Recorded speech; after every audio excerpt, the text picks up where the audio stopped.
Magdamag siyang nanalangin. Mapagpalang araw ng Martes, kapanalig.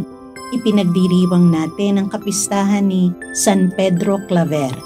Ito po si Sister Rose Agtarap ng Daughters of St. Paul para sa mabuting balita.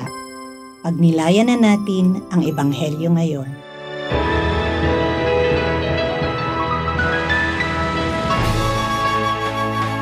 Umakyat si Jesus sa bundok para manalangin at magpalipas ng magdamag sa pagdarasal sa Diyos.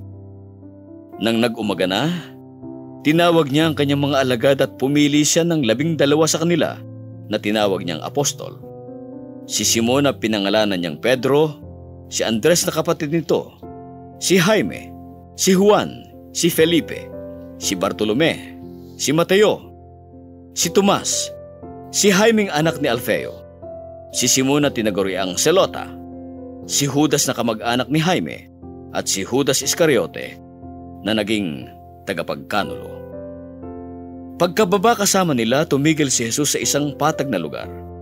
Naroon ang maraming alagad niya at napakarami ring tao mula sa buong Judea at Jerusalem at mula sa baybaying dako ng Tiro at Sidon ang dumating para makinig sa kanya at mapagaling sa kanilang mga karamdaman.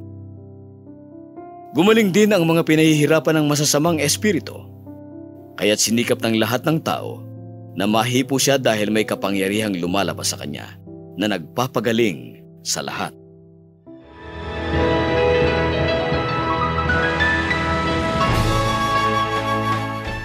Napakahalaga ng panalangin at maitaimtim ng pakikipag-ugnayan sa Diyos, lalong-lalo na kung mayroon tayong important decisions to make in life. We go to God in prayer and ask for wisdom and enlightenment. Ito ang ginawa ni Jesus ayon sa mabuting balita na narinig natin ngayon. Umakyat siya sa bundok at nanalangin ng mataimtim sa ating Ama sa langit.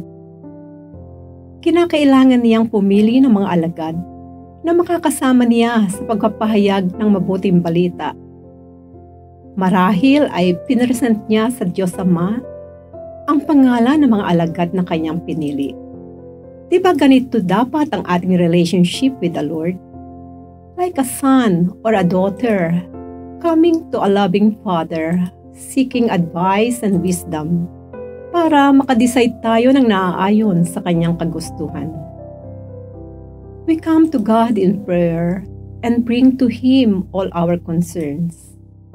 We talk to Him about our plans and ask for His help. Kapanalig, napakahalaga na maglaan tayo ng oras para manalangin at makipag-ugnayan sa Panginoon.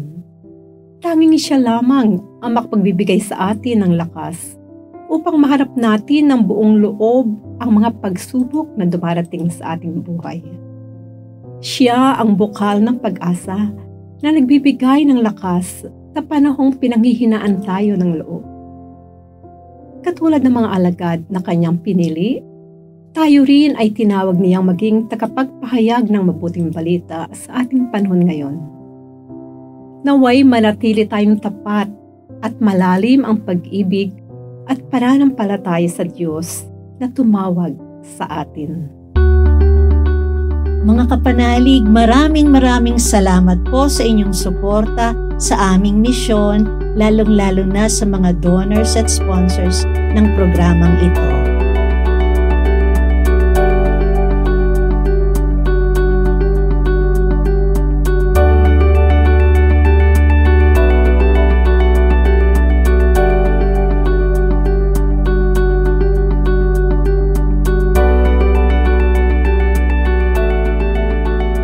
Subscribe, like, share, and follow po lines sa aming social media accounts. Patuloy po kaming humihingi ng inyong tulong upang maipagpatuloy ang programang ito. Maaari po ninyong ipadala ang inyong love offerings at donasyon sa aming donations channels. Nakakaasa po kayo na kasamang lagi ang inyong mga intensyon at kahilingan sa aming panalangin araw-araw. Ito pong muli si Sister Rose na nag-aanyaya sa inyong manalangin. Mga Arkanghel San Miguel, San Gabriel at San Rafael, hinihiling namin ang inyong makapangyarihang pamamagitan sa harap ng trono ng Diyos Ama sa langit. Sa inyong panalangin at espiritual na tulong, pangalagaan niyo kami mula sa kapahamakan. Pagaligin kami sa aming mga kahinaan at ipabatid sa amin ang kalooban ng Diyos para sa aming buhay. Arkanghel San Miguel, San Gabriel at San Rafael, ipanalangin niyo kami. Amen.